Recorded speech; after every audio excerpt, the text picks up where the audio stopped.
East Kern Water Agency. Madam Secretary, please call the roll. Thank you, Mr. President. Division 7, Gary Van Dam. Here. Division 6, Audrey Miller. Here. Division 5, Robert Paris. Division 4, George Lane. Here. Division 1, Shelley Sourceable. Here. Division 3, Frank Donato. Here. Division 2, Keith Dias. Here. Dwayne Chisholm. Here. James Markman.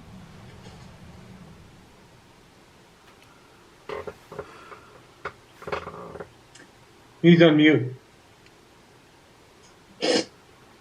Here. Sorry, Sally. Thank you. And Holly Hughes present. Thank you. Item 3, voluntary public roll call. If any member of the public wishes to introduce themselves, please feel free to do so now. John Yukis said. Hi, Jack Keith. Cephas, White Fence 3. Hi, Keith. John Joyce from the Roseman News. The sign on 30th Street, Keith Dias filtration plant, looks great. Thank you. Joe Long from Stantec Consulting.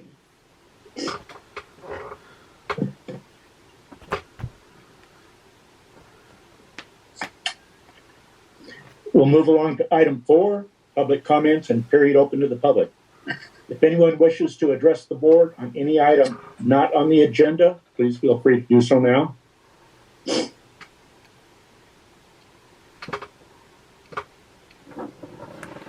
If none, do I have a motion to adopt tonight's agenda?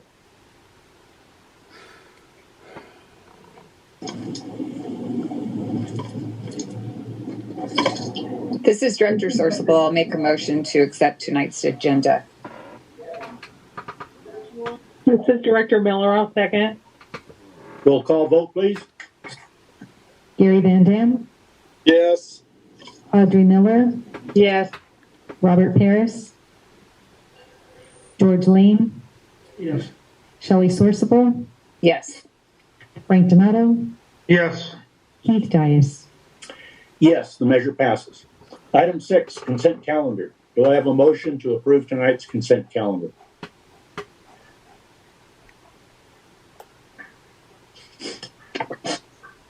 This is Director Sourceable. I'll make a motion to accept the consent calendar.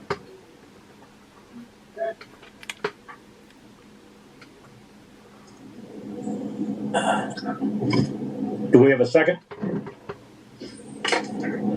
This is Director Miller. I'll second. Thank you. Roll call vote, please. I have a question. Can I make a comment? Yes. We were going to have Dwayne get back to us on the annexation situation. Is that part of this thing here? Regarding the taxes? No? Okay. Roll call vote, please. Gary Van Dam. Yes. Audrey Miller. Yes. Robert Paris. George Lane. Yes. Shelley Sourceable. Yes. Frank Donato. Yes. Keith Dias. Yes, the measure passes. Thank you. Item 7A, High Desert Waterbank and Waterbank Resources Committee. Chairman Donato, do you have a report? Yes. We went through this again step by step with our consultants, and item 7A1. Who's going to take this first, Dwayne or? Yes, we're going to have a combination of presenters tonight. We're going to start off with Justin Lipsey, and then we're going to move into some of our other consultants. Joe Long with Stantec and Tim Leo with Montgomery and Associates. Go through the presentation. Dwayne, this is Frank. Can you please identify their titles so for the public and for our board of directors would know who these people are? Yes, Joe Long is the construction manager for Santec and the project manager, and Tim Leo is the chief hydrologist for the project. And he works for Montgomery and Associate. He's a principal there.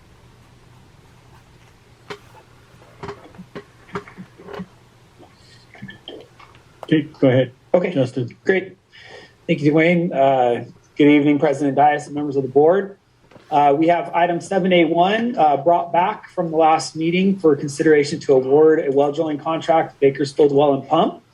I've got a few opening slides here that we'll go into. There we go. For some background, the well drilling package number 2 was placed out to bid on December 8th, 2021. The package consists of 6 recovery wells and a piezometer array. And the recovery wells are to be drilled to a pilot hole depth of nearly 1,200 feet, and anticipated screen depth of nearly 1,000. So that last bullet there raised a handful of questions from the board members at the last meeting. And so, as Dwayne mentioned, we brought with us tonight several consultants involved in the project to help describe the reasoning behind those decisions. And Dwayne's already introduced a couple of them, Joe Long with Stantec and Tim Leo with Montgomery and Associates. They're working with the Stantec team as the hydrogeology side. Tim also has his counterpart, Justin Bell, with Montgomery Associates as well on the line. And then from Kennedy Jenks, who serves as our program manager, we've got Paul Chow and Tien Ng on the line as well. And so some of the questions that we aim to answer for the board tonight are: why has the design team recommended drilling so deep? The pilot hole depth, how a deeper pump setting might affect pumping costs. Will recharge water reach depths of 1,000 feet or so? There was a question at the last board meeting regarding blue clay, so they will speak to the presence of blue clay and how it relates to arsenic and what arsenic we're seeing, at least in the first 4 recovery wells, which were drilled under package number 1. With that, I will turn this presentation over to Tim Leo with Montgomery and Associates to go through a few slides that they've prepared for the board tonight. Tim, go for it. Hi, thank you, Justin. And good evening to the board of directors and others attending tonight. Appreciate the opportunity to provide some additional information that we hope will be helpful to evaluate the drilling package 2 and approval of the contract for the drilling contractor. So again, appreciate the opportunity to talk tonight. As Dwayne, Justin indicated, also is Justin Bell online with me. He's part of Montgomery and Associates, and he'll help where he needs to on the presentation. And as I work through the presentation, I'm going to do my best to work through the slides. We've got 9 slides, so not a very long presentation. Work through the presentation as methodically and as clearly as I can. But if something's not clear on the slides, please stop me and ask questions, and I'd be happy to answer questions along the way. So before we get into details, I think it's important to kind of set some perspective for the project, because I think it guides our work and the methods we're using to design the project. And so I threw this graphic together to try to attempt to do that. So on this graphic, the first slide, or the first part of the slide on the left, shows basically the goals and constraints of the project. And so what we're going to need to do here for this project is to build a well field on a relatively small piece of property, 1,500 acres or so. We're going to build, quite a number of wells on that small piece of property, and that's needed to meet the recovery goal, which we'll touch on later in the presentation of the project, to get the water out of the ground and deliver it back to the aqueduct. And when you do that, when you build a well field, a lot of wells on a small piece of property, those wells are all going to, what we say, interfere with each other, meaning that each well creates drawdown in the aquifer system. And that drawdown superimposes itself on all the wells that are nearby. And if you pump all those wells at the same time, you create a lot of drawdown in the aquifer system. And we need to understand how that's going to occur here in order to design the well field. And so in order to do that, the approach portion of the slide in the middle, we spent some time evaluating the available data that we could compile. Much of that was provided by the Avek team for us to look at. So we looked at all those data that were available to us as the hydrogeologists. And then we also conducted a field investigation, which we'll have a slide that'll explain what we did there. And then from that investigation, we are also building a groundwater model, a computer model of the hydrogeologic system at the site. And that model is instrumental in our ability to study the project, what's the size of the project, capacity, recharge, and recovery. And really, most importantly, for us to design the well field, taking into account all the aspects of that well field as it operates on this piece of property. So this is the perspective of the project that we're working with, and so we've designed the approach that we're using with these concepts in mind. Next slide, please, Justin. Actually, I want to back up one slide. I want to touch on one before we go too far in this. I want to go ahead and answer the question regarding blue clay. In our work out at the site, we have not encountered the blue clay. The blue clay, I understand, within the Antelope Valley groundwater basin exists in more of the central parts of the basin, lake bed clay, and we didn't encounter that blue clay at the site. So I believe some of the concerns with the blue clay might have also been related to arsenic concentrations. We're going to talk about that tonight, but physically we did not encounter any of that blue clay at the site. So that's not something we're having to deal with at the site. Okay, next slide, please, Justin. Oh, back up one, please. Sorry. Go up one. There we go. So this is a timeline, mostly focused on the hydrogeology of the project, and I think it's important to kind of get some details in our mind as we go through this. So we started looking at this, at least from our perspective, on the project in 2017 as a consultant to Avek. And we did some preliminary groundwater modeling back then, and that information that we gleaned from that work was used to develop the agreement that we have with Metropolitan, and it set the goal of 280,000 acre feet of storage in the project, and it also envisioned a 70,000 acre feet per year put and take, recharge and recovery. We can only recover 90% of what's stored, and the concept at that point was there would be a 4-year recharge and a 4-year recovery schedule. So that was what was envisioned back in 2017, and we worked up the agreement. And then when the project was bid and awarded to the Stantec team, we were a consultant to the Stantec team, the subcontractor. And so early in the project, we did some additional groundwater modeling, as the second part of the timeline shows. And we retained the assumptions that we were using from the preliminary model, and we reevaluated it and came up with a projected total storage volume at this point, about 180,000, a little bit less than 180,000 acre feet of water. And we modeled at that point 29 recovery wells, and assuming they could sustain 1,500 gallons a minute on the property to meet the recovery side of the project. And again, only recovering 90% of the water.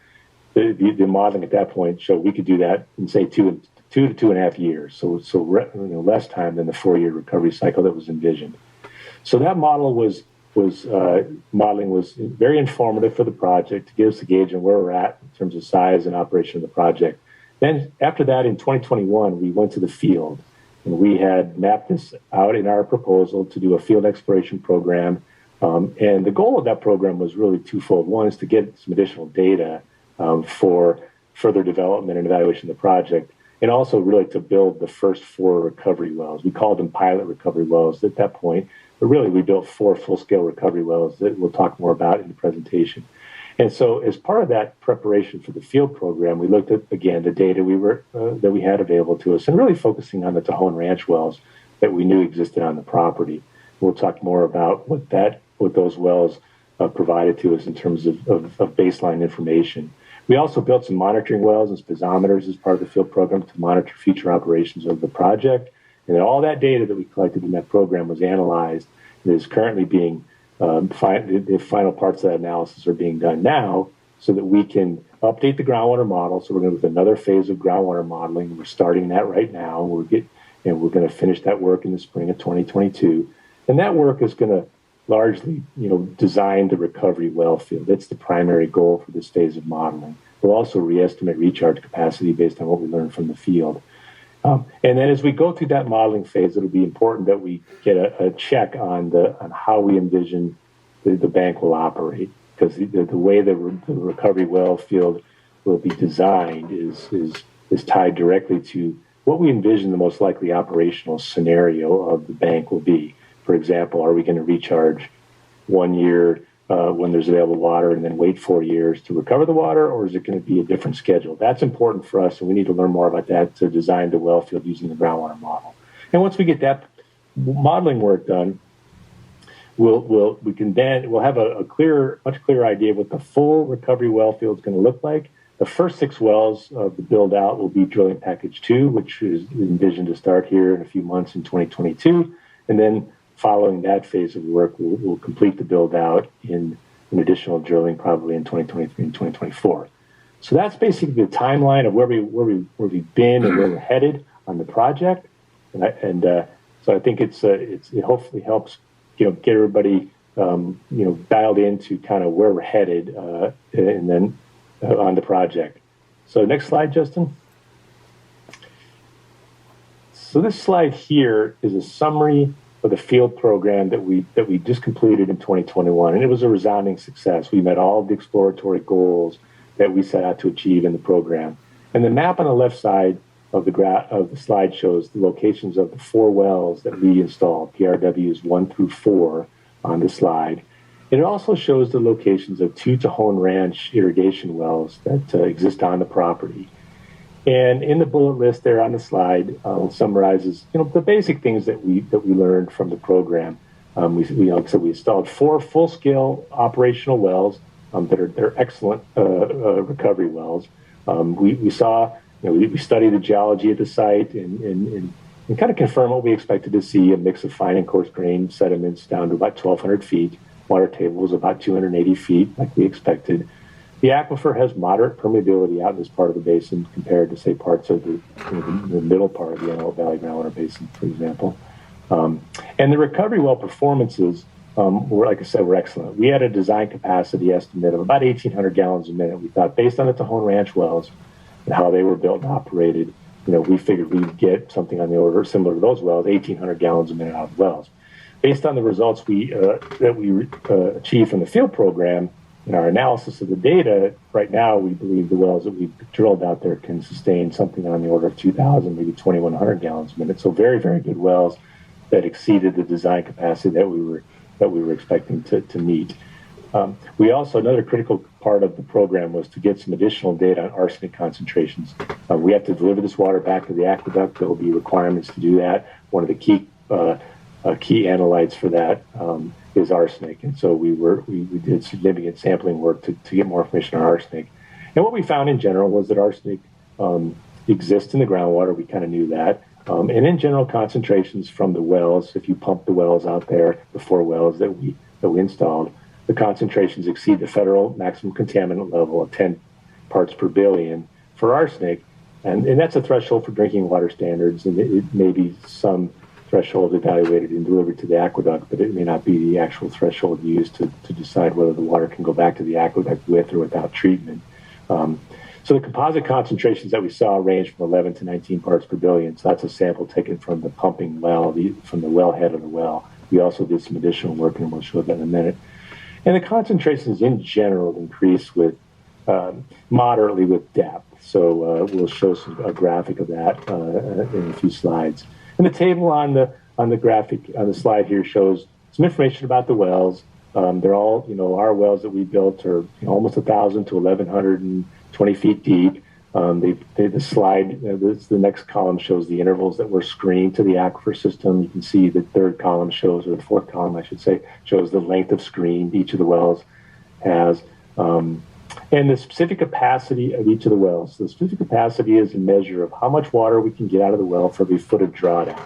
And we typically talk about, yield of a well in gallons per minute. So, for example, for PRW1, for every foot of drawdown we cause in the well, we can get about 12 gallons a minute of flow out of that, 120 gallons a minute of water, and so on. So it's a good measure that we use to compare well to well and how productive they might be. And you can see in the last column for the first 4 in light blue there, those are the range of pumping rates that we estimate these wells can sustain if they operated independently, just one well pumping alone, 1,600 to 2,600 gallons a minute almost of flow from each of these wells. So these are very, very good wells that are going to serve this project for the long haul. The two green rows in the table then show information about the Tajon Ranch wells, 203 and 106, as you can see on the map there. Similarly built with lots of screened interval to the aquifer system, similar specific capacities, and similar well yields. So that was the baseline information we had to kind of design our field program and figure out how deep to look to drill these wells. So that's kind of an overview of a very successful field program that's really going to inform our groundwater model going forward and help us design the project. Next slide, please. So on this slide here, I'm going to touch on, so we have a goal of 70,000 acre feet per year. That's the recovery goal that we're using. And we could achieve that goal in various ways. We could drill. So this table summarizes kind of two end member approaches that we could take to look at the well field that might be used for recovery. The first row shows that we could consider a well field that had many shallower wells, say down to 600 feet, and based on some calculations we can do, those wells might produce, say, 700 gallons a minute sustainably. And if you did that, you'd need over 60 wells to meet that 70,000 acre feet per year recovery goal.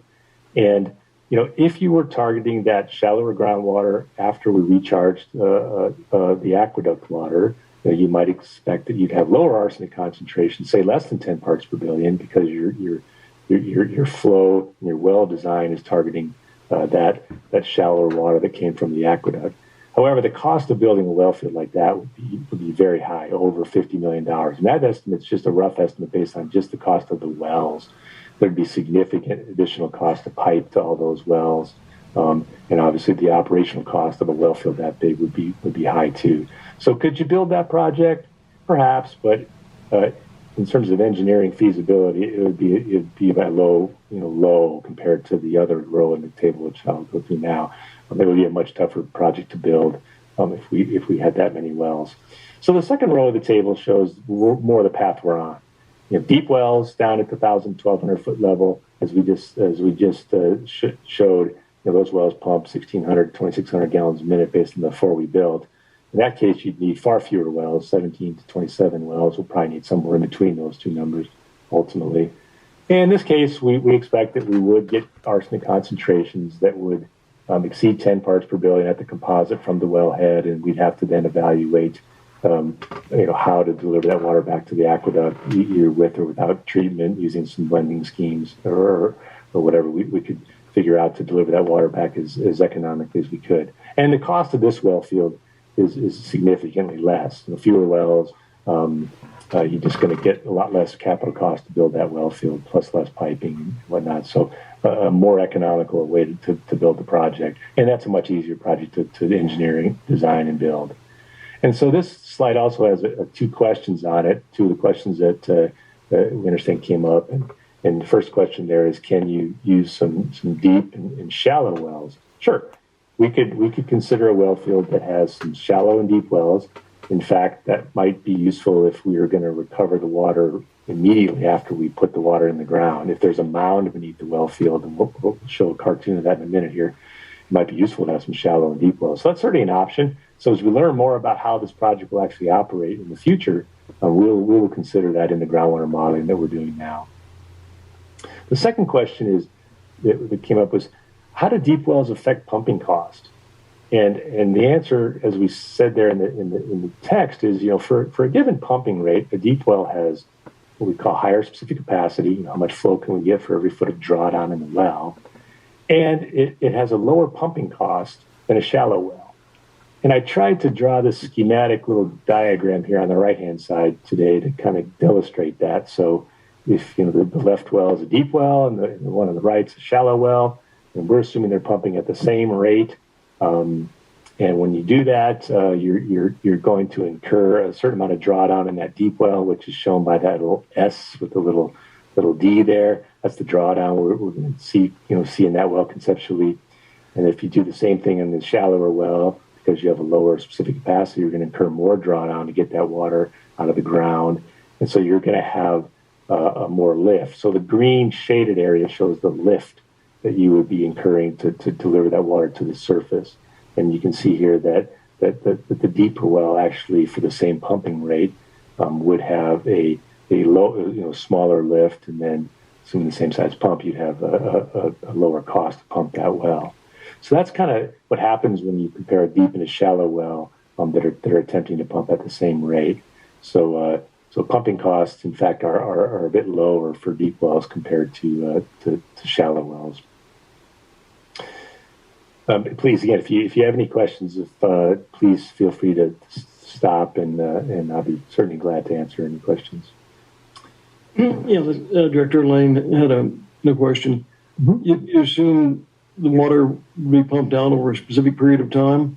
In all likelihood, it's not going to be pumped continuously over 2 or 3 years, and it's going to be a supplemental water supply. So I'm not sure if that's factored in or if it's considered at all, or you're just considering the worst case scenario, or be relying 100% on that and you'd recharge over a number of years and pump it out in a specific time period. Can you comment on that? Sure.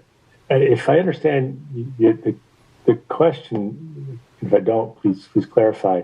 So what we envision is that we would operate the well field to meet a goal for the length of time that we would have to operate that well field. So, for example, if we recharged, for a year and put in roughly 70,000 acre feet of water, the next year we would, we either would potentially start recovering that water the next year, perhaps, or we might wait, and those would be different well fields, perhaps, if we waited 3 years to recover the water versus recovering it the next year. So the well field would operate continuously. The concept would be we would operate all of those wells continuously for the time needed to recover the water and deliver it back to the aqueduct. So as you progressively pump that well over time, you're incurring more drawdown in that well field across the property as you continue to pump those wells over that period of time. Why would you do it conceptually versus as needed? Well, when you say as needed, I'm not sure what you mean by as needed. I mean, the way that's a pretty simple question. Okay, so we're going to need information from Metropolitan about how they envision they're going to operate the bank. So in simple sense, the bank is envisioned to operate that when there's extra water on the state water project, they would take that water and they would recharge that water. And that water would be recharged for some period of time, and and then at some point after, obviously, they recharge the water, there would be a call from Metropolitan for that water, and then the concept of the project is that water would be pumped out in as short a period of time as possible to get as much water out of the ground quickly to meet their demand goals. So that's how that goes back to the question. As needed, we don't know what the demand goals are going to be. They may be minor, they may be major. And it doesn't sound like that's being considered. Well, it's certainly being considered. It's just that we, at this point, we had some assumptions of how the bank was going to operate, as I mentioned earlier. So basically, the assumption of the concept that was mapped out in the agreement was that we would basically recharge for 4 straight years, and then we would recover for 4 straight years. That was the concept that was envisioned early on. Now that concept may not prove to be how it's actually operated. So once we learn more about how the bank will be operated, we'll then be able to model that operation with our groundwater model, and that's how we'll design the well field. And the idea being that we would... Does the staff agree with that premise? I think the better way, one way to describe this, Dwayne Chisholm, is, for example, if Metropolitan asks for 40,000 acre feet in a particular year, the agency would want to deliver that water as quickly as possible in order to have other opportunities to take water into the facility, whether they have other water that they may want to recharge. And so that's the concept, is to get there. It'll be a different volume probably each year, but we'll try and get it out as quickly as possible so that that water can reach its final destination, which is usually the Diamond Valley Lake. And that's what we've talked with Metropolitan about. I'm still having difficulty with that concept, but they may not want 40,000. I'm sure they're getting water from several different sources, and they may need 10,000. They may need 20,000. Correct.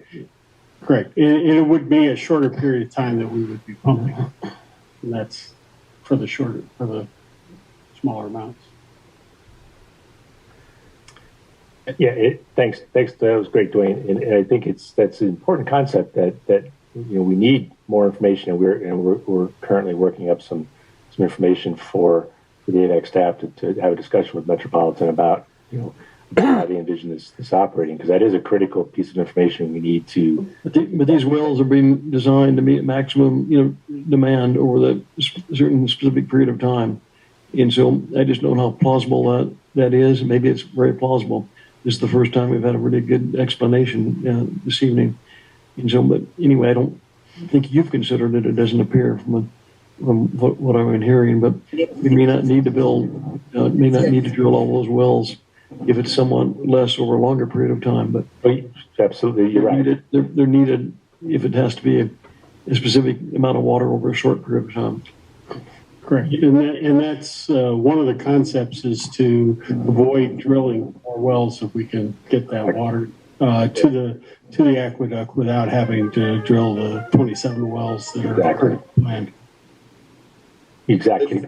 Joanne, this is Director Van Dam here. What's the horsepower on those electric motors on those wells? Tim, can you? Actually, I can answer that. I'm going to pass that one to Joe. Yeah. The current pumping scenarios that we've been running run the wells between 500 and 600 horsepower. Okay. Because I was going to say, if you're going to pump 2,100 gallon a minute, it's going to take at least a 300 horsepower motor. Yes, and actually all of that's been considered on developing the power supply and the plumbing system that supports all of the wells. Right. So George George got a great point. If we're going to max everything out, because of Metropolitan demanding that much at one time, you are going to have to go big. But I'm like George. I wonder why, so much all at one time. But I think in general, and I'm just going to step into this one, is that the general concept that Metropolitan would operate under is that they have a certain amount of water banked into the bank. And as long as they had their full 280,000 acre feet available to them, if they needed to make a call, they more than likely would call for a multi-year recovery. So they may recover up to their amount for 1 year, the put and take, but then we may, depending on the water year and what's available in the state water project, they may have to make the same call for the following year. And that's actually been pretty common in the last decade. We've seen a lot of that with Metropolitan specifically in the Bakersfield area, where they also have water banks. So when we have dry years like we have right now, you could have multiple recovery years. So that's why these water banks are actually being designed to be able to pump out the maximum amount of the put and take that is agreed upon. There is a cap at 70,000 acre feet. Correct. So. Correct. Exactly.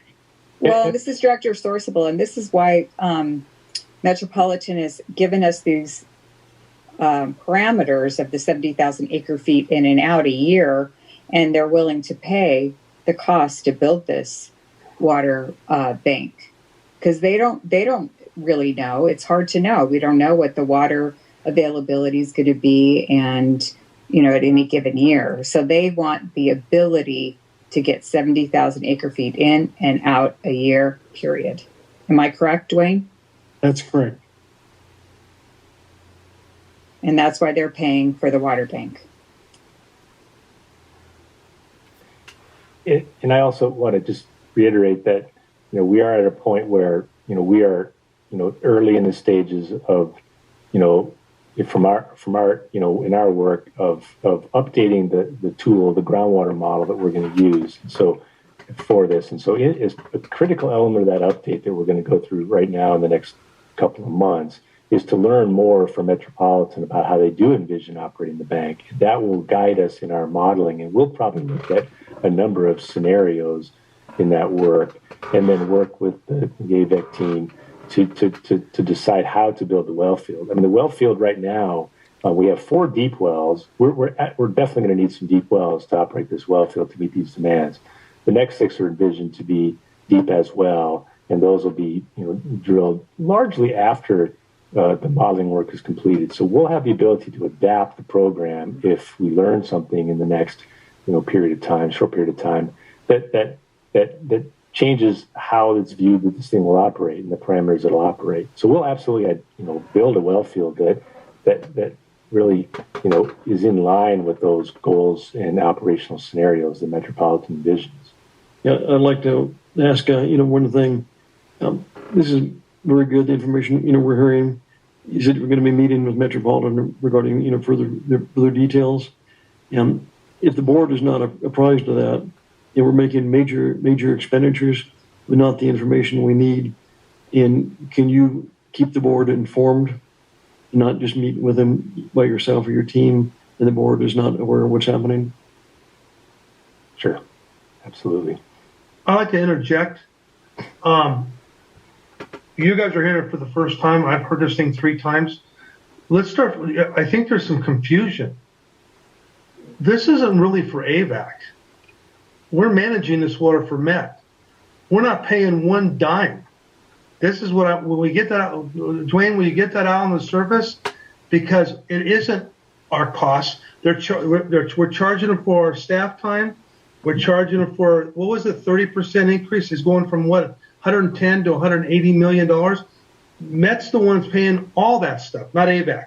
The great thing about this project, if it's successful, which I believe will be successful, is Met's going to store as much water as they can the bank will hold, and the Antelope Valley is going to benefit free 10% of the water that's stored in this valley by Metropolitan, not by AVAC, by Metropolitan. So if they put in 200 1,000 acre feet of water, at 10%, we're going to get 20,000 acre feet of water. It's going to be floating throughout our aquifers throughout the Antelope Valley.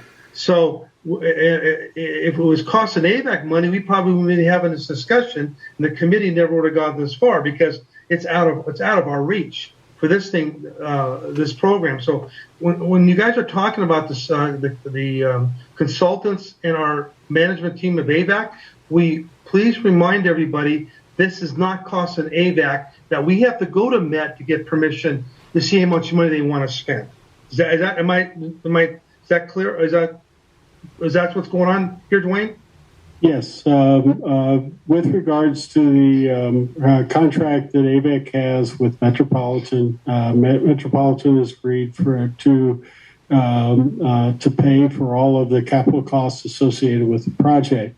As we've seen with the recent inflation and other factors, these capital costs have increased significantly, and Metropolitan is the one that will foot that additional bill associated with the project. There will be no taxpayer money or ratepayer money to support this particular project moving. We already talked a little bit about why the recovery well is so deep, and so basically we need those wells to be deep to meet the capacity goals that we have. So those capacity goals, as we understand them now, are 70,000 acre feet. It's a lot of water to pull out from this property in a year. And we also need those deep wells to allow this drawdown to occur to maintain pumping capacity to meet those goals. So we need those deep wells to do that. And there was another question: is will the recharge water reach depths of say 1,000 feet or greater below ground? And the answer is no, probably not. The water will the recharged water will kind of be in the upper portion of the saturated zone after the mounding has occurred. And then as you pump the water with these wells, you're going to get a blend of the aqueduct water and the and the native groundwater. And if the wells, if they pump right after we recharge the water, we're going to get lower arsenic concentrations. The aqueduct water has lower arsenic concentrations, and over time the arsenic concentration might increase. So that's kind of an overview of how the bank is envisioned to operate. And again, kind of hopefully gives some feel for why the well field will be built the way it is to meet those recovery goals. And this slide here, so now we're going to turn over the attention to arsenic. Arsenic concentrations, as we knew going in, were likely to be a concern. We had some evidence that arsenic that exists in the groundwater as it does in most places. And so yes, arsenic is detected in these wells that we've constructed out there. And as the text says, arsenic generally is lower concentration above 600 feet, and I'll explain the graphic in a moment. And as we go down below 600 feet, arsenic's a bit more elevated and seems to be relatively uniform with depth. And as we build and design the well field through the modeling analysis that we'll do and working with Joe at Stantec, we're going to have to balance the trade-off between the elevated arsenic concentrations that we may get out of the well and the need to treat that water to deliver to the aqueduct versus production capacity. We need production capacity to meet the recovery goals. That's kind of, I guess, priority one. And we'll have to evaluate what that means from the standpoint of arsenic concentrations and how can that water be delivered to the aqueduct. And then this graphic on the right-hand side shows the results of our depth-specific sampling that we did in the well. Same well we talked about earlier, PRW1. And so we also grabbed samples out of that well when we were pumping it, and we worked with our geophysical contractor to analyze these data. And what the graphic shows on the right-hand side there is that as we collected, the samples were collected at the blue dot interval, so roughly within the borehole, you can see we collected samples starting at about 450 feet and down to almost 1,100 feet, and we worked our way up the borehole collecting samples. And you can see the arsenic concentrations generally are, on the order of 15 to 20, and in the bottom part of each one of those little lines, the vertical lines on the graph are 10 parts per billion. So that's near the 20 part per billion line. As you work your way up the borehole, the concentrations stay consistent, at 15 to 18 or so parts per billion. And then as you see those two zones where I show the arsenic concentrations are below 10, those are zones where the water entering the well is lower arsenic concentration. So that composite sample, those blue dots, move back towards the axis there because of the lower concentration of arsenic. Now we have clean water coming in the borehole mixing with that water of higher arsenic concentration below, and we get a lower concentration of arsenic in that zone. And then as you go up to the top of the borehole, you see the composite sample that was taken out of the well. So the well had a 14 part per billion composite arsenic concentration from just collecting a sample at the wellhead as we were pumping the well.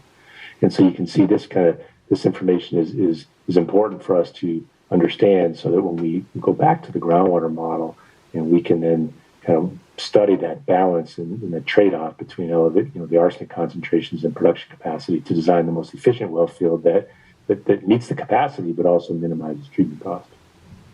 So that was one of the key objectives of our exploration program, and this is one example of the data that we collected. And as we said earlier in the previous slide, as in early pumping conditions, if we're pumping under mounding conditions, we'll see lower arsenic concentrations from the well field.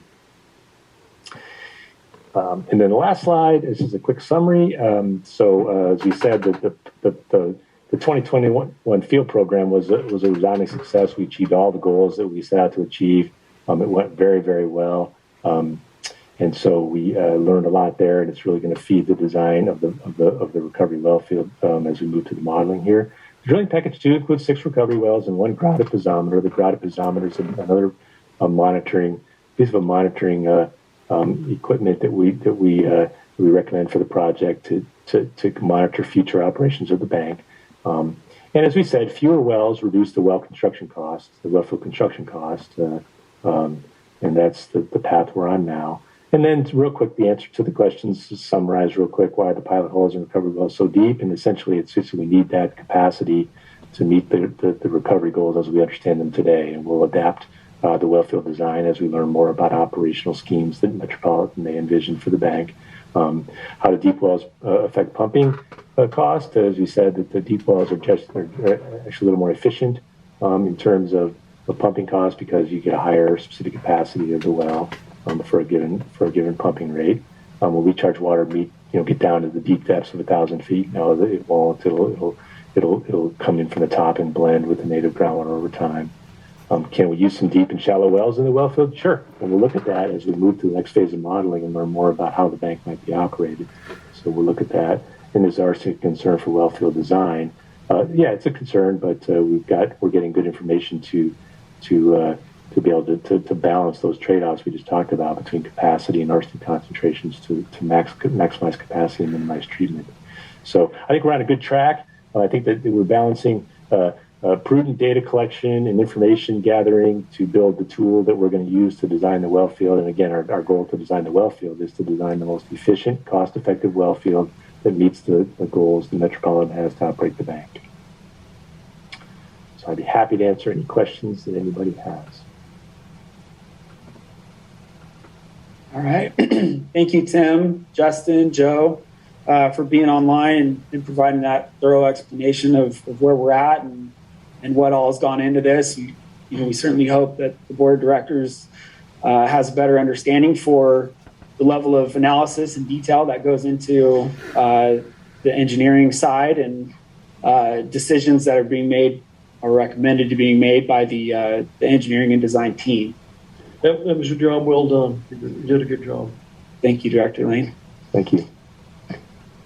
So moving on to, this is the last couple slides on this topic, and these were previously presented at the last board meeting as well. This map here kind of zooms us back out now and gives an overview of the entire project site and where the proposed recovery wells for drilling package number 2 are with respect to the first 4 wells which were drilled on the project site. So on the map, you see the yellow stars. Those indicate the locations of the first 4 pilot recovery wells. And then we have 6 aqua stars, teal, located on the map as well. Those are indicating the locations of the 6 wells to be drilled under drilling package number 2, and the proposed piezometer location as well here. So just to provide a high-level overview of the locations. And going back to bids, bids were received from 2 well drillers on January 19th, 2022, Best Well Drilling and Pump out of Colton, and Zim Industries, who we know better as Bakersfield Well and Pump out of Bakersfield, submitted bids on this project. You can see the bid amounts there on the right-hand side of the table. One just over 10 million and the other a little bit under 10 million. Both below the engineer's estimate of $10.75 million. So the bid spread being relatively tight indicates that we have some good bids here. And Bakersfield Well and Pump does hold a current and active well drilling license. They previously drilled wells for the agency at our Westside Waterbank and did a good job. And with all the information that we have tonight and the bid results that we have, the High Desert Waterbank Committee and staff would again ask the board to recommend or awarding the contract to the High Desert Waterbank drilling package number 2 to Zim Industries for the low bid amount of $9,627,820. And this is Wayne. Based on tonight's discussion, we will come back to the board with a presentation with representatives from Metropolitan and also a presentation with regards to the future parameters for operating the water bank under Metropolitan's guidelines. Thank you, Dwayne. Now, do I have a motion to approve Board Order 7A1?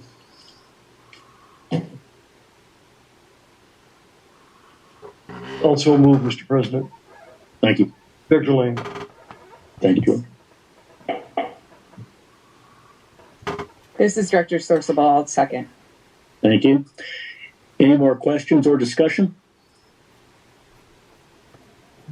Hearing none, could we have a roll call vote, please? Division 7, Gary Van Dam is not on the meeting anymore. Division 6, Audrey Miller. Yes. And Robert Paris is not present. Division 4, George Lane. Yes. Division 1, Shelley Sorsable. Yes. Division 3, Frank Donato, I think is also no longer on the line. Division 2, Keith Dias. Yes, the measure passes 4-0. Is that correct? That's correct. And now, what's next, Justin?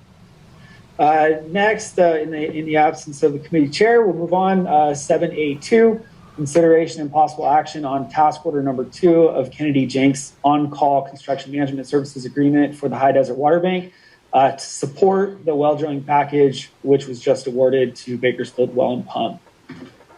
For some background, on November 30th, 2021, the board authorized an agreement with Kennedy Jenks for on-call construction management support for the various construction packages associated with the High Desert Waterbank.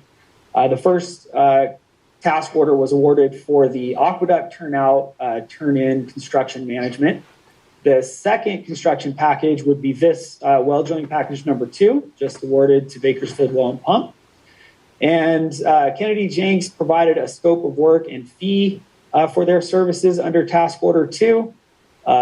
Under the master agreement, the scope includes typical CM services necessary to keep the project on schedule, ensure the construction is consistent with plans and specifications, mitigate any potential change orders, and document construction activities for reporting.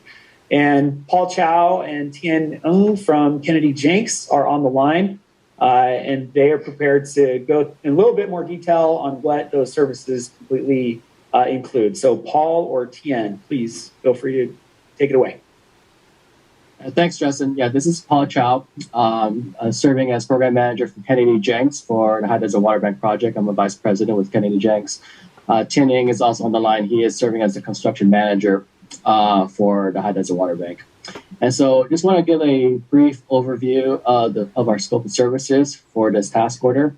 So our main objectives as the construction manager, as Justin pointed out just right now, are to ensure that the contractor finishes on time and builds the facilities in accordance with the bid documents with a minimum of change orders. So as part of our scope of work, we will manage project correspondence and communication between the contractor, Avek, and the design team. As part of this effort, we will host bi-weekly progress meetings to keep the contractor on track and coordinate with Avek and the design team as needed. We will also be utilizing an online document control system to track and organize all written correspondence between the parties. And we will provide AWEC with a written monthly progress report and a detailed project closeout report at the end of construction.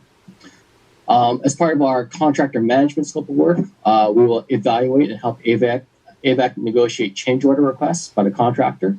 The change order request will be evaluated by a senior advisory committee formed from the senior leaders on our CM team. We will provide recommendations and supporting information to AVEC for the staff and board to make informed decisions on potential change orders.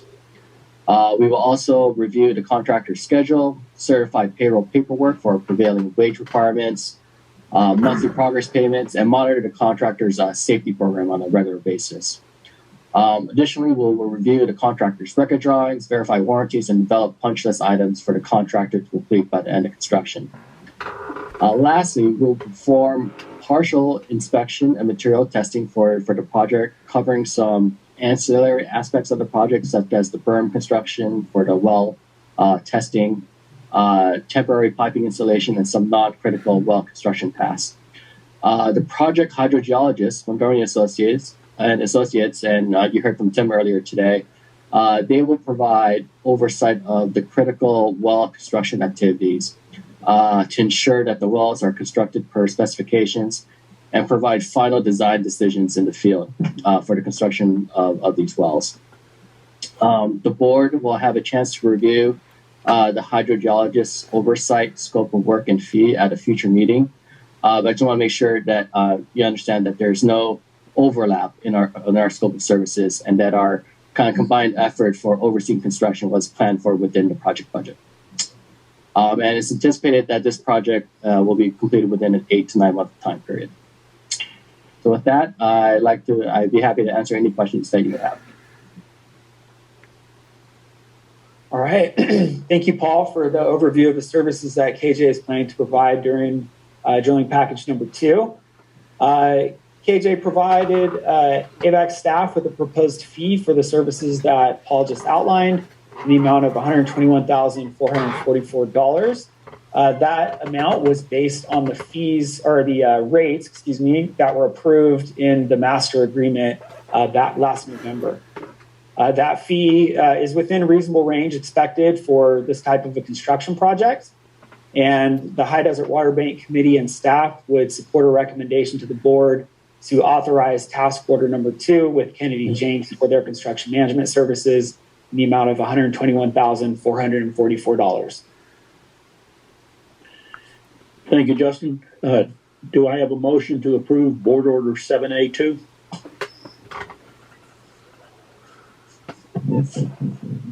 This is Director Beller. I'll move on 7A2. Thank you. This is Director Sorsabal. I'll second. Thank you. Any more questions or discussion? Hearing none, could I have a roll call vote, please? Gary Van Dam is not present. Division 6, Audrey Miller. Yes. Division 5, Robert Paris. Yes. Division 4, George Lane. Yes. Division 1, Shelley Sorsabal. Yes. Division 3, Frank Donato is not present. Division 2, Keith Dias. Yes, the measure passes 4-0 with 3 absent. Rob Paris did respond. He's in the meeting now. Oh, So we're back to 5. okay, thank you. President, sorry I was late. That's okay. Welcome aboard. Thank you. All right. Thank you. Thank you very much, Justin. We will now move along to item 8, new business. 8A1, presentation by AV Edge, Mr. Drew Mercy, for information only. Yes, this Dwayne Chisholm, as a way of introduction, the board asked that we ask Mr. Mercy to come to the board and make a presentation with regards to the new organization that they have, which they've combined several previous organizations together. And this presentation is for information only. There's no action required by the board. With that, I'll turn over to Drew. Thank you very much. I'm in my second month as the Executive Director of Antelope Valley Economic Development and Growth Enterprise.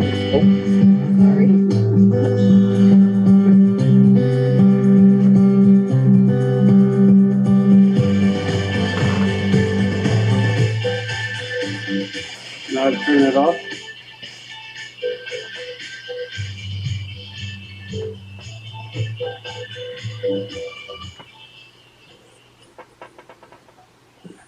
Okay, thank you. As I said, it's great to be here with you tonight. I'm just beginning my second month as the Executive Director of the Antelope Valley Economic Development Growth Enterprise, or AV Edge. I want to share a little bit about who we are, what we've done in the past, where we're heading with the organization. As the region's economic development corporation, we have a broad and diverse membership that allows us to facilitate conversations and connections, allowing our members to do more with their resources by creating partnerships across.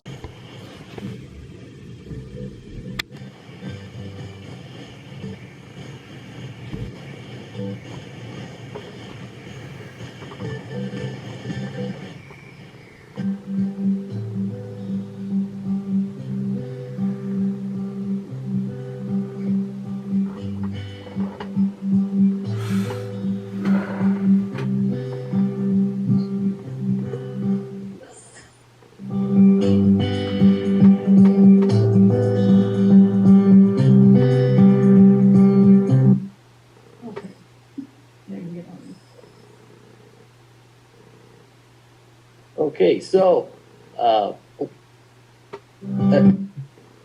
as many of you know, for decades, two organizations served our valley well.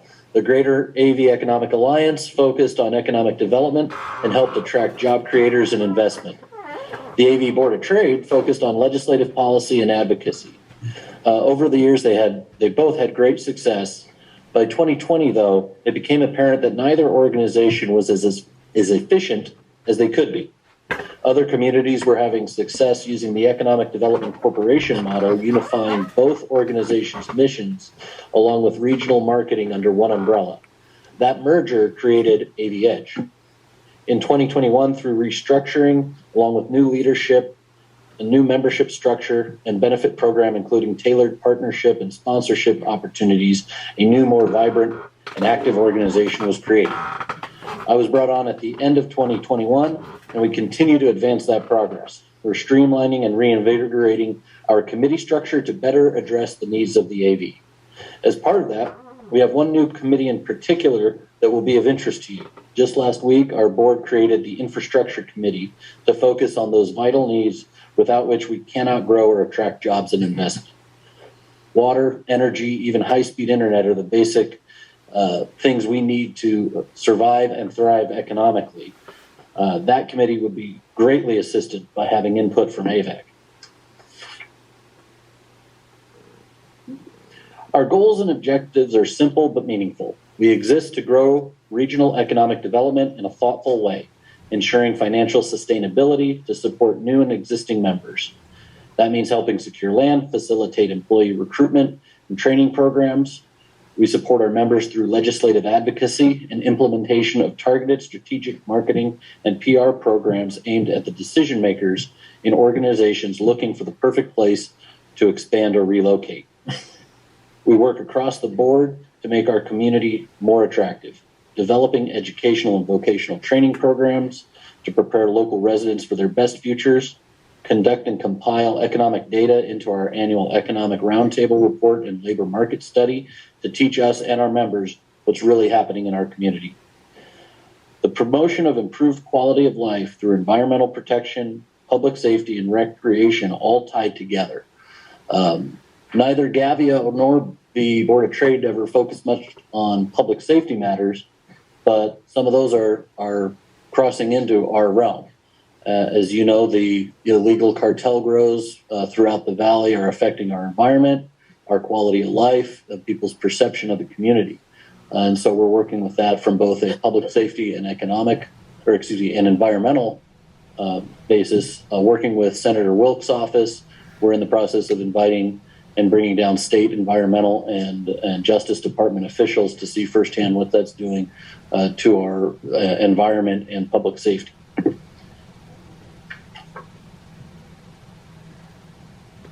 On this journey, we have both challenges and opportunities. Challenges we must overcome include the negative perceptions about our community. It's not only common for LA mainstream media to only cover negative stories up here, but sadly it's become trendy among some residents to put our community down. California on the whole has a lot of room to improve our overall business climate and management of national resources in a sustainable way. That said, we can, and through AV Edge will, be developing an external and internal marketing program to build pride in the Antelope Valley and show what we have to offer. We are one of the most innovative and business-friendly communities in the state. Many of our schools are conducting one-of-a-kind programs helping students succeed, often in the very important STEM areas. We're both business-friendly and environmentally friendly. We've dramatically improved our air quality as well as become the clean energy development capital of just about anywhere. And that didn't happen in a vacuum. We've been fortunate to have far-sighted leadership in local government, among our state and federal local officials, as well as our nonprofit community organization that understand we can do so much more by working together and getting along than by focusing on our differences.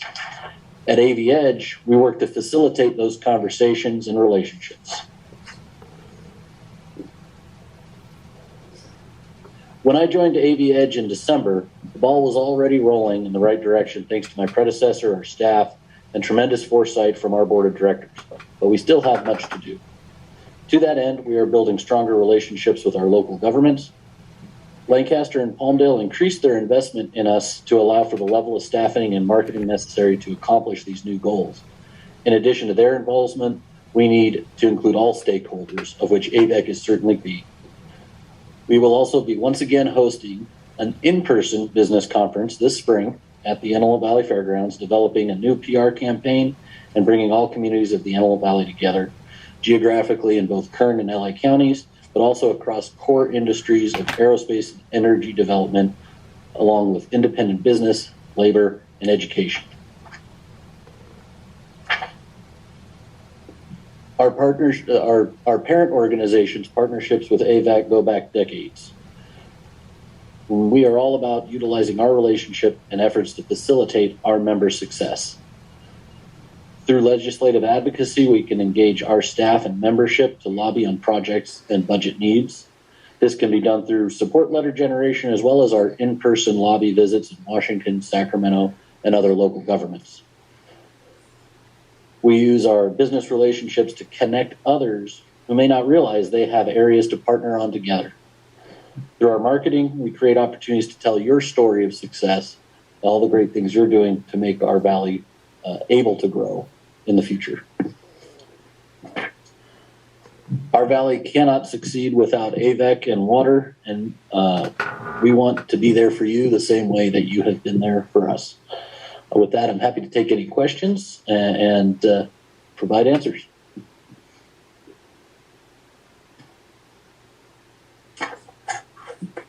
You know, Drew, I think nobody's more qualified for the position than you are as far as your knowledge of the Antelope Valley and the legislature. You know, I mean, you're going to be a tremendous, asset.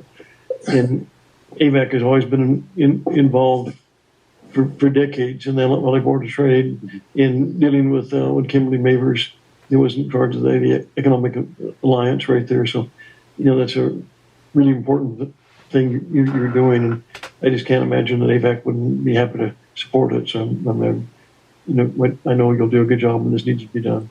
Well, thank you very much, sir. Hi, Drew. This is Rob. Just wanted to say congratulations. We're really happy you're in that position. And I share George's sentiments. And also, I think you're aware that recently the AVAC board stopped charging for replacement water, which should be a huge thing for the developers in our area, and something that AV Edge may want to really push hard. So congratulations and welcome aboard. Thank you very much, and that is a great idea. I'm going to take that back to the office tomorrow. Mr. President, is this something possibly that you might submit to the Public Relations Committee to just to see what levels of sponsorship and try to make a recommendation in regarding AVAC's partaking in this organization? That's a great recommendation. I'll assign that to the Public Information Committee. Thank you. Any more questions or comments? Are we already a member? Yes, we are. Okay. That's what I thought. So I just want to make sure the rest of the board knows that. Well, if there are no more comments, I want to thank you, Mr. Mercy, for joining us tonight. Great presentation. We look forward to continue our partnership with you. Yeah, can you just provide AVAC with different levels of participation? And certainly, I'll do that, sir. And thank you, Mr. President and directors. Thank you, and good evening. Okay, we'll move along to item 8A2, consideration and possible action on AV State Water Contractors Association recommendation to reallocate pre-approved $10,000 sponsorship from the canceled Home Show and Smart Water Expo to the Antelope Valley Rural Museum for a water feature from the AV State Water Contractors Association meeting of February 10th, 22. Yes, Board President Dias, Tom Barnes will provide a short staff report to provide information to those board members that were at that meeting. Thank you, Dwayne. Good evening, President Dias and members of the board. As Dwayne mentioned, I will give a short presentation on a little bit of background on this item for consideration tonight. Sorry if the print's a little small. Is the background to this item related to the Antelope Valley State Water Contractors Association. The association includes the three area state water contractors, state water project contractors, Antelope Valley East Kern Water Agency, Palmdale Water District, and Little Rock Creek Irrigation District. In 2020, the association sponsored the 2020 Water Expo and Home Show. This is something that we had traditionally done on an annual basis since about 2017. The association, I am currently on the staff of the association as the resource manager. So I'm reporting what took place at the last association meeting. But in 2020, the $10,000 was approved for that 2020 Water Expo sponsorship. The Water Expo Home Show and the fair itself was canceled in 2020 due to COVID-19 pandemic. What happened in follow-up to that is that the AV Fair Association extended the funds per the request of the association, extended the funds of that $10,000 to the 2021 proposed expo. The credit of the $10,000 payment was then put towards that following year, 2021 home show. All the benefits within the contract that we had remain the same. Those are still going to be honored by both sides in 2021. So the following year in 2021, the Smart Expo again was canceled due to COVID-19 pandemic. What happened then is that the AV State Water Contractors Group requested to the AV Fair Association an extension again of that same $10,000, again requesting it to be pushed to the 2022 Expo. Well, the Water Expo and the fair at that time were unknown as to what was going to take place in 2022 due to the pandemic. The Antelope Valley Fair Association proposed at that time an alternative to those funds that were being currently held, that $10,000. So the AV Fair Association proposed an alternative, and that alternative was the Antelope Valley Rural Museum, which is currently under construction at the AV Fairground. The association was asked to move those $10,000 over to support landscaping, outdoor water features, displays, any water-related exhibits that could take place there at a rural museum. And that could include the low water use landscaping, which no landscaping currently exists there. It could include also antique water mill that they have there on site, a exhibit for that, which would show how farmers pumped water for use in agricultural in the history of the Antelope Valley. So here we are in 2022.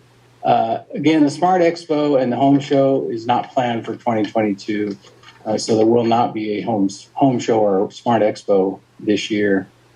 At the last meeting, February 10th, the association agreed to reallocate the $10,000 sponsorship from the canceled Water Expo to the Antelope Valley Rural Museum for the water features mentioned. That sponsorship is contingent, though, on the approval of each of the individual member agency boards. And so that's what's before the board tonight for consideration and action, possible action. And that's for the reallocating of that pre-approved $10,000 sponsorship from the canceled home show and to move that over to the Antelope Valley Rural Museum for the water feature.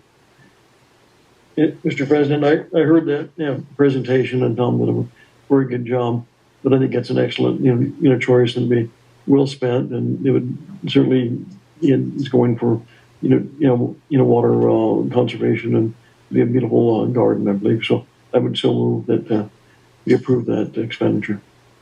This is Director Thursable. I have a How about question. second?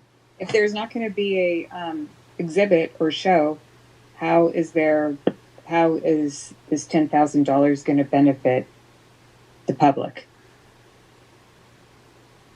It's going to be used for the landscaping, and there will be functions there, and it's just being built right now, and that's one of the latter things that has to be done. But I thought Tom said there won't be. There's going to be that show is not going to take place, but there'll be a poppy festival, there'll be the fair, there'll be all sorts of activities as usual. But just this year, that one item is not going to be. You're not going to. But there'll be several functions at the fair that'll be exhibited. Yeah, Director Sutherland, this is Dwayne Chisholm, and so what's occurring here is that the Smart Expo will not occur in 2022. However, this expenditure being redirected to the Rural Museum would be something that would be seen for many, many years to come whenever there's any kinds of events that would occur at the fairgrounds or at the Rural Museum, so that it will be seen and be part of that building. It might be better. This might be better than the other because it's going to be here for years to come. I'm not really clear on what we're going to achieve with $10,000. What are we getting for $10,000 for the Rural We're going to be doing Museum? the landscaping there. Mr. President, this is Rob. May I make a few comments? Yes. Yeah. So the Antelope Valley State Water Contractors unanimously moved to support this, but since this money originally came from each one of our boards, there's a request made to make sure each board would approve this request. The funding that was requested was a continuation of the conservation gardens that we have already funded and sponsored in the past, and we would have a sponsorship sign at the museum showing this continuation of the conservation garden. And it was also asked to use some of these funds for a water feature outside the museum, which again, it would show that the Antelope Valley State Water Contractors with our three boards participated in this as a sponsorship. So that's what we would be getting from the sponsorship. And it's kind of a continuation of the sponsorship that we have previously made in the past. And I think is continuing for a few more years. Tom would have to bring you up to speed on that. But for the original conservation I know that we've been doing it and we will be doing it potentially, but I didn't understand what we would be getting for this $10,000 when they're not having a show and nothing's happening right now at the fairgrounds. And Shelley, for your information and the information of the board and public, the fair is going to sponsor the Poppy Festival this year and actually expand it into a mini fair in April, and then also have a second fair in the fall, and hopefully we'll continue doing this for the years to come. So we've kind of revamped the entire format of the fair. So thank you, Rob, for that explanation. I appreciate it. Absolutely. And I don't know, Mr. President, if you heard me, but I do second George's motion to approve this. Oh, thank you. I had not heard that. Thank you very much. Hi, this is Director Miller. I have a question. Certainly. With this water feature in the garden, will it be in place? How long will it take to have that done? Audrey, this is Rob. Our expectation, we're hoping to have the museum in place by time of the fall fair, which I think is going to be in September. Obviously, there's issues with building supplies and things at this point, so there's no promises, but that is the intent, is to have this in place by the fall fair. Okay, thank you. I want to make sure it was going to be this year, hopefully. Thank you. That is our hope. No promises, though. Are there any more questions or discussion? If not, could we have a roll call vote, please? Gary Van Dam is not present. Audrey Miller? Yes. Robert Paris? Yes. George Lane? Yes. Shelley Sourceable? Yes. Frank Donato is not present. Keith Dias? Yes, the measure passes. Thank you very much. Item 9, General Manager's Report. Dwayne? Thank you, Board President Dias, members of the board. This General Manager's Report from this graph here, you can see the next 10 days looks pretty bleak for rainfall in the 10 base or in our Feather River Basin. So it looks pretty dire. And this graph demonstrates that. You can see from our very good October and December. You can see January has been horrible. February is not looking any better as we're getting towards the end of the month. As I indicate to you, there's not much precipitation, I should say, expected through the balance of the month. I hope that we get some better news in March and April. More to follow. So here's a different graphic that we've liked to show you. You can see the dark blue line shows the actual the state snowpack. This is your average snowpack numbers in the light blue, and from what you can see here, you can see it kind of went gangbusters into January. It's been very flat ever since, and it's just kind of fallen on its face. Our reservoir conditions are better than they have been, considering the very poor rainfall conditions that we had. But you can see there we're for Lake Oroville. Our 77% is that red line is the historical average. We're right about 45%. And San Luis Reservoir, we're at 45%, and our historical average is up at 57%.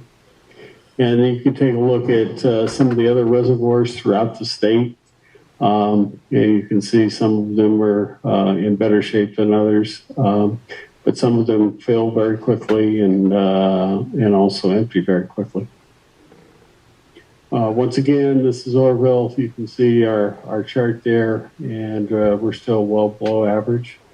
We have about 1.7 million gallons of storage in the reservoir. And then here's the San Luis reservoir conditions. We've got about 925,000 acre feet in that reservoir. We're still well below average. Closer to home, you can see we're putting through about 11 million gallons of flow through our various treatment plants. As far as our geopurification, which is our production of previously stored table A water, you can see we're close to 13 million gallons a day from all the sources that are there.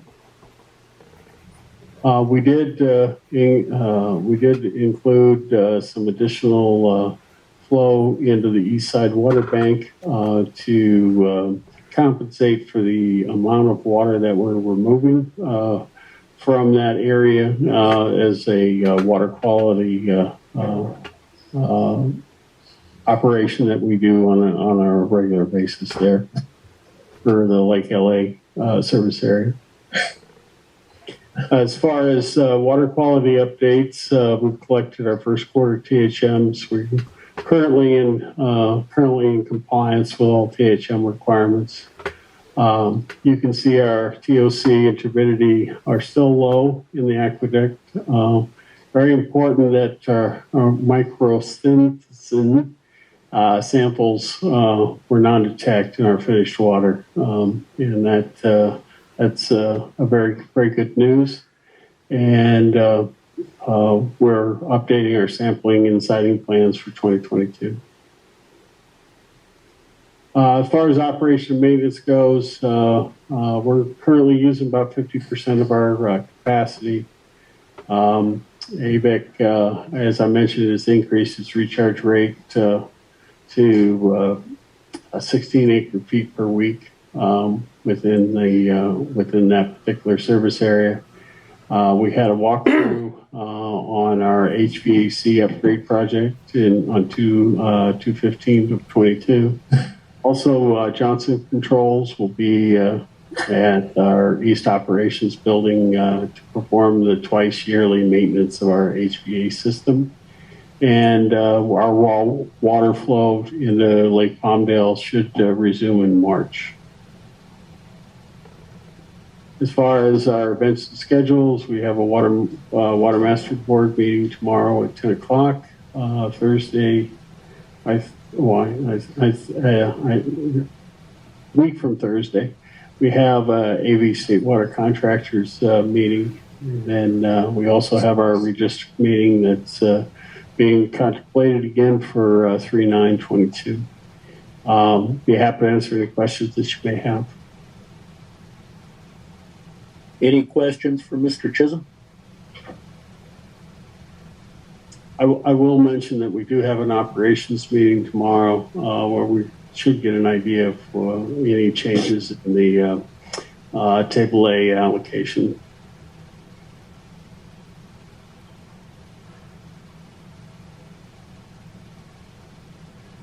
Thank you very much, Dwayne. Okay. Item 10, Director's reports or attorney report. I have no report, Keith. Well, thank you very much. Anyone else? All right, we'll move along to item 11. Are there any requests for future agenda items?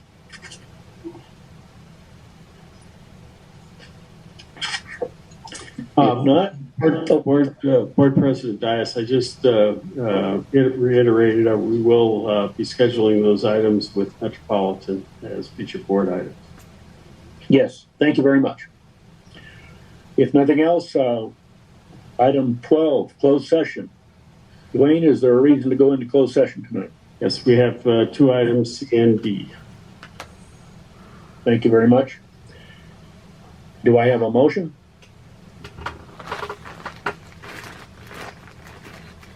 This is Director Miller. I move that we go into closed session. Mr. President, this is Rob. I second the motion. Thanks, Rob. Roll call vote, please. Gary Van Dam is not present. Audra Miller. Yes.